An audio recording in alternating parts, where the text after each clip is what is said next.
Hi hello friends, welcome to classic kitchen. போன வீடியோவில் சொன்ன மாதிரி சுரைக்காய் புளிக்கறி எப்படி செய்யலான்னு தான் பார்க்க போகிறோம். ஸோ அதை பண்ணுறதுக்காக ஒரு குக்கரில் ஆயில் விட்டு கடுகு சேர்த்துக்கிறேன். கடுகு பொரிஞ்ச பிறகு ஒரு பிடி கருவேப்பிலை, 100 கிராம் சின்ன வெங்காயம் சேர்த்துக்கிறேன். அதோட தேவையான அளவு உப்பு சேர்த்து நல்லா வதக்கிக்கலாம். இப்போ ஒரு பெரிய சைஸ் தக்காளி, 2 பச்சை மிளகாய் சேர்த்து நல்லா வதக்கிக்கிறேன்.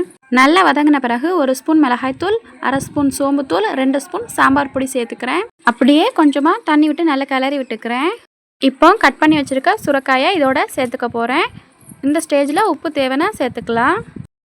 நல்லா மிக்ஸ் பண்ணி விட்டுட்டு ஒரு நெல்லிக்காய் சைஸ் புளியை கரைச்சி புளி கரைசல் எடுத்து வச்சுருந்தேன், அதை இதோட சேர்த்துக்க போகிறோம். சுரைக்காயில் நல்லா தண்ணி சுரக்குங்கிறதுனால இனி தண்ணி சேர்க்க தேவையில்லை, புளி கரைசலே போதுமானது. இனி குக்கரை க்ளோஸ் பண்ணிவிட்டு 3 விசில் போட்டு எடுத்திங்கன்னா அவ்வளோதான், சுரைக்காய் புளிக்கறி ரெடி. இது white rice, ghee rice, coconut ரைஸ்க்கெலாம் சூப்பரான சைட் டிஷ். ஸோ ட்ரை பண்ணிவிட்டு மறக்காமல் சப்ஸ்கிரைப் பண்ணிக்கோங்க. இன்னும் ஒரு வீடியோவில் மீண்டும் சந்திக்கலாம்.